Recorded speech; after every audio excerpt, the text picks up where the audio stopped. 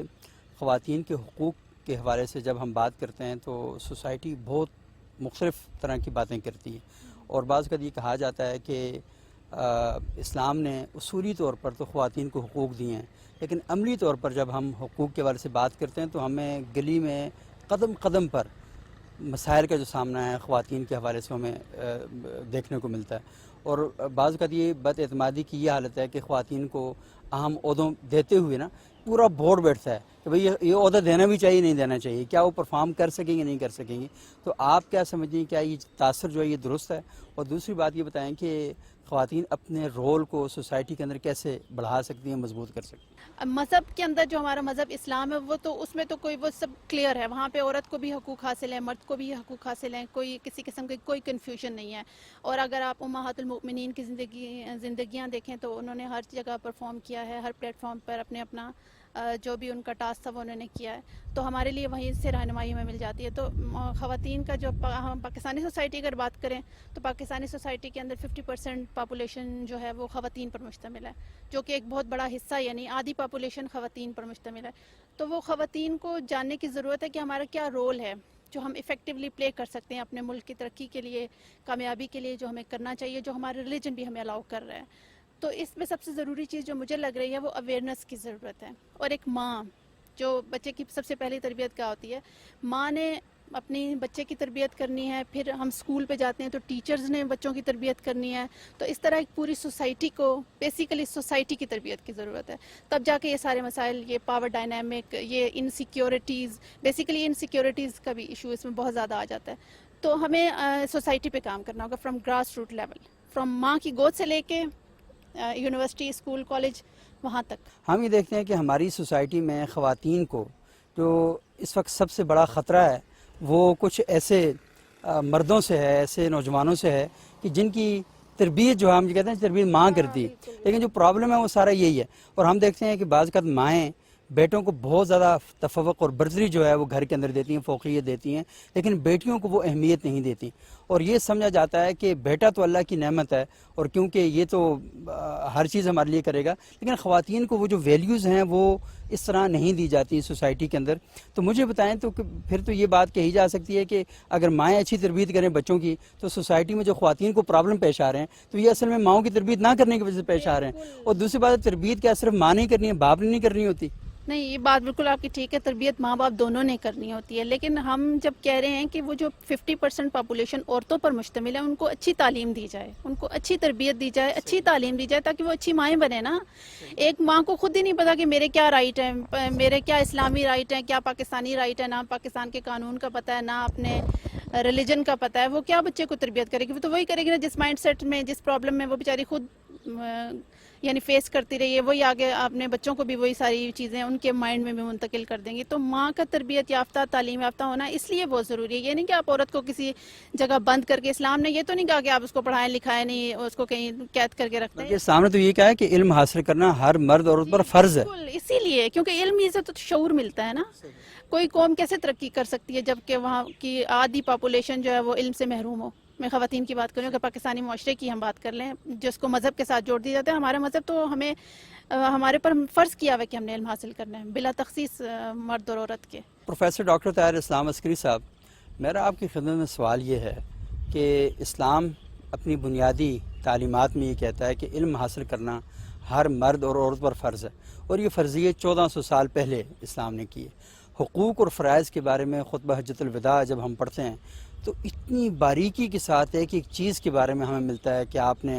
عورتوں کے بارے میں خیال رکھنا ہے، اپنے گھر کی خواتین کے بارے میں خیال رکھنا ہے، اور اسی طرح باقی زندگی کے اندر بھی وہ جو حدیث مبارکہ ہے کہ خیرکم لأہلی وانا خیر لأہلی، تم میں سے ہر شخص کو چاہیے کہ اپنے اہل خانہ کے ساتھ بہتر سلوک کرے، میں سب زیادہ بہتر سلوک کر رہا ہوں۔ تو یہ 1400 سال پہلے اس وقت مغرب نے تو یہ انگڑائی نہیں لی تھی کہ ان کے ہاں حقوق کی بات ہوتی، علم کی بات ہوتی۔ ہم 1450 سال پہلے جن کے پیغمبر نے زندگی میں ایک ایک موقع پر یہ نصیحت اور یہ وصیت فرمائی کہ آپ نے یہ سارے کام کرنے ہیں، تو میرا سوال اصل میں یہ ہے کہ 1400 سال بعد بھی ہم کہیں اسی طرح کھڑے ہوئے ہیں اور دنیا آگے سے آگے نکلتی جا رہی ہے اور ہم وہیں پر غوطے لگا رہے ہیں کسی تالاب میں۔ بسم اللہ الرحمن الرحیم۔ یہ بہت ہی اہم موضوع ہے اور بڑا اہم آپ نے سوال اٹھایا۔ یہ جو بات آپ نے فرمائی نا کہ 1400 سال پہلے اسلام نے یہ دیا، یہ صرف ہمارا ایک دعویٰ نہیں ہے، یعنی ہمارے پاس تو ڈاکومنٹڈ یہ چیزیں ہیں قرآن مجید کی صورت میں، حدیث پاک کی صورت میں، لیکن وہ تو بہرحال ہمارے اپنے متون ہیں۔ اصل بات یہ ہے کہ ان چیزوں کا اعتراف جب وہ لوگ بھی کریں جو دوسری تہذیب سے متعلق ہیں۔ راڈ ویل جو ہے اس نے یہ لکھا ہے کہ بھائی جو اسلام نے دختر کشی پر پابندی لگائی، جو تعدد ازدواج جس میں کوئی انتہائی نہیں تھی تعداد کی، 100 بھی وہ رکھ لے تو وہ جائز تھا، ان کے لیے روا تھا، اور پھر طلاق کا کوئی طریقہ کار نہیں تھا، اور وراثت میں اس کا کوئی حق نہیں تھا۔ تو ان ساری چیزوں کو ختم کیا، تو یہ باقاعدہ اس نے اپنی کتاب میں لکھا۔ اسی طرح ہندوؤں نے ایک بہت بڑے مصنف تھے، انہوں نے یہ اعتراف کیا کہ بھئی ہندو کوڈ کے اندر یہ تو اب جا کے ہم 20ویں صدی کے اندر ہم وراثت کا ہندو خاتون کے لیے قانون بنا رہے ہیں، جبکہ اسلام 1400 سال پہلے اپنے بنیادی ترین متن یعنی قرآن کریم میں ان کے حصے متعین کر چکا ہے۔ تو یہ جو چیز ہے اس کو تو الحمدللہ سب نے تسلیم کیا، لیکن اب جو سوال ہے عملی کا، ہم صرف ظاہر ہے اس پہ قانے نہیں رہ سکتے اور اس پہ زندگی ہم نہیں چلا سکتے کہ جی قرآن میں تو یہ لکھ دیا گیا اور نبی کریم صلی اللہ علیہ وسلم نے یہ فرما دیا اور ہماری تو تہذیب بڑی شاندار ہے تو لہٰذا آج بھی ہمیں جو ہے دنیا کی حکومت دے دی جائے۔ اس طرح نہیں ہوتا۔ اصل ہے زندگی عمل سے بنتی ہے، علامہ مرحوم نے بھی فرمایا۔ تو آج ہمارا طرز عمل کیا ہے، یہ جو آپ نے سوال اٹھایا، اور وہ بڑا ہمارا افسوسناک طرز عمل ہے، بلکہ بعض صورتوں میں شرمناک ہے، کیونکہ ہم دوسری تہذیبوں کو اگر یہ کہیں تو ان کے پاس ایک عذر یہ ہو سکتا ہے کہ جی ان کے پاس جو وحی کی تعلیمات ہیں یا جو دین کی تعلیمات ہیں وہ محرف ہو گئی، تحریف ہو گئی، یا محفوظ نہیں رہیں، یا جو بھی وہ ایک عذر پیش کر سکتے ہیں۔ ہمارے پاس یہ عذر بھی نہیں ہے اور پریکٹس بھی رہی۔ تو آج ہم جو ہے مختلف رسوم و رواج کی وجہ سے، اپنے معاشرتی کلچر کی وجہ سے اور ان چیزوں کی وجہ سے، یا اپنی جہالت کی وجہ سے اور اپنی کوتاہی اور سستی کی وجہ سے، اگر ہم خاتون کا وہ مقام جو ہے جو اسلام نے بھی دیا تھا، جو تہذیب میں بھی طے ہے اور جو آج کے تقاضوں کے بھی مطابق ہے، اگر ہم نہیں دے پا رہے تو یہ میں سمجھتا ہوں کہ ایک مجرمانہ طرز عمل ہے. میں یہ عرض کروں گا کہ اسلام کی اگر تعلیمات کو ہم لاگو کر دیں جو اس نے حقوق اور فرائض کے باب میں دی ہیں اور خواتین کو وہ سارے حقوق ہم دے دیں جو قرآن و سنت میں لکھے ہوئے ہیں. آپ یقین کریں کہ یہ جتنے نعرے عورت مارچ پہ خواتین آ کے لگاتی ہیں اور مجھے ان سے ہمدردی ہے, میں ان کو کوئی برا نہیں کہتا, صرف ایک طریقہ کار کا اختلاف میرا ان سے ضرور ہو سکتا ہے, لیکن اگر ان کے مطالبات ہیں وراثت کا, تعلیم کا, یا جو ایک آزادی ہے جو کہ اسلامی حدود کے اندر ہو تو وہ آزادی بھی ان کو ملنی چاہیے. تو اگر ہم یہ دے دیں تو یہ سارے مطالبات ہیں اور یہ ساری تحریکیں ہیں ان کی ضرورت ہی نہ رہے. ہم اسلام کو امپلیمنٹ کر دیں. ہمارے مسائل جو ہیں وہ مختلف ہیں کافی حد تک, اور جدید دنیا دیکھیے پھر انہی چیزوں پہ آ رہی ہے. ابھی سپریم کورٹ نے چند دن پہلے جو ریورس کیا اس فیصلے کو جو 72 کے اندر انہوں نے ابارشن کا رائٹ جو دیا تھا خواتین کو, تو انہوں نے اس کو ختم کر دیا, دوبارہ سے اس فیصلے کو کالعدم قرار دے دیا. تو اب دوبارہ وہ کہہ رہے ہیں کہ ابارشن جو ہے وہ نہیں ہوگا. یہ اسلامی تعلیمات سے ہم آہنگ. امریکہ کی امریکن سپریم کورٹ کی میں بات کر رہا ہوں, امریکن سپریم کورٹ. تو اب یہ ہے کہ وہ جو تعلیمات ہمارے قرآن و سنت کے مطابق تھی کہ زیرو کو قتل نہیں آپ کریں گے, یعنی اب دیکھیے کہ یہاں دو حقوق کا تصادم ہو رہا ہے. ایک حق ہے عورت کی آزادی کا اور ایک حق ہے کہ ایک جان کا, ایک نفس ہے, ایک نفس ہے اس کی جان کا. تو آپ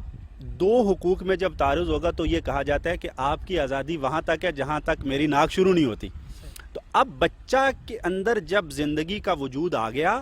تو اب آپ کی آزادی وہاں پہ نہیں رہے گی. اب آپ آزادی کے نام پر اس کو قتل کریں. تو انہوں نے بھی اس کو بالکل عام ریشنل بنیادوں پر انہوں نے کیا, انہوں نے کسی مذہبی تعویل کا سہارا نہیں لیا. تو میں یہ عرض کر رہا ہوں کہ ہم وراثت ان کو دیں, ہم بغیر ان کے مانگے دیں. ابھی خبر آئی بڑی عجیب, دیکھیے کہ خبر بنتی کیسے ہے. BBC نے خبر لگائی کہ پہلی مرتبہ ایک خاتون قبائلی علاقوں سے اپنا حق وراثت مانگنے عدالت میں چلی گئیں. یعنی یہ پچھلے 75 سالوں میں پہلا ایک کیس ہوا ہے وہاں پر. مقصد کہنے کا یہ ہے کہ ہم عورت کو کیوں اس لیول پہ جانے دیں. یعنی پہلے تو وہ ڈر کے کرتی نہیں اور ان کا حق غصب ہو رہا ہے. تو ہم یہ ہمارے ہاں قانون الحمدللہ بن چکا ہے, اس کو امپلیمنٹ کریں. علماء اپنا کردار ادا کریں, جامعات اپنا کردار ادا کریں, ذرائع ابلاغ اپنا کردار ادا کریں. تو ان کو وراثت ملے, ان کو تعلیم ملے, ان کو عزت اور احترام ملے, اور ان کو کوئی بھی کام کرنے کی آزادی ملے. اگر وہ ٹیچر بننا چاہے, اگر وہ ڈاکٹر بننا چاہے, وہ مصنف بننا چاہے, وہ کوئی آرٹسٹ بننا چاہے, تو اس کو وہ تمام رائٹس جو ہے وہ دیں. اور میں اور آپ, عالم اور اسٹیٹ,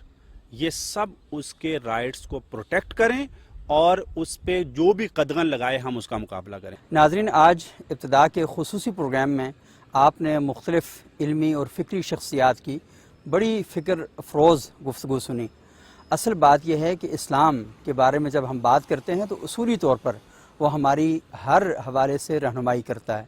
لیکن مسئلہ یہ ہے کہ عملی صورتیں جب اس کی اختیار کی جاتی ہیں تو وہاں پر بہت زیادہ کمی اور کوتاہی ہمیں دکھائی دیتی ہے. آج علماء اکرام نے خواتین کے حقوق کے حوالے سے, معاشرے میں خواتین کے کردار کے حوالے سے, اور اس وقت جو زندہ مسائل ہیں ہمارے معاشرے کے, ان پر بڑی تفصیلی گفتگو کی ہے. اور ہم یہ چاہیں گے کہ اس سلسلے کو مزید بھی آگے بڑھائیں, مختلف علماء اکرام سے ہم گفتگو کرتے رہیں تاکہ ہم اپنے معاشرے کو ایک بہتر معاشرہ بنا سکیں اور ایک ایسا معاشرہ بنانے میں اپنا کردار ادا کر سکیں جو اللہ کے رسول صلی اللہ علیہ وآلہ وسلم قائم کرنا چاہتے تھے. اگلے پروگرام تک کے لیے اجازت دیجیے گا. بہت شکریہ.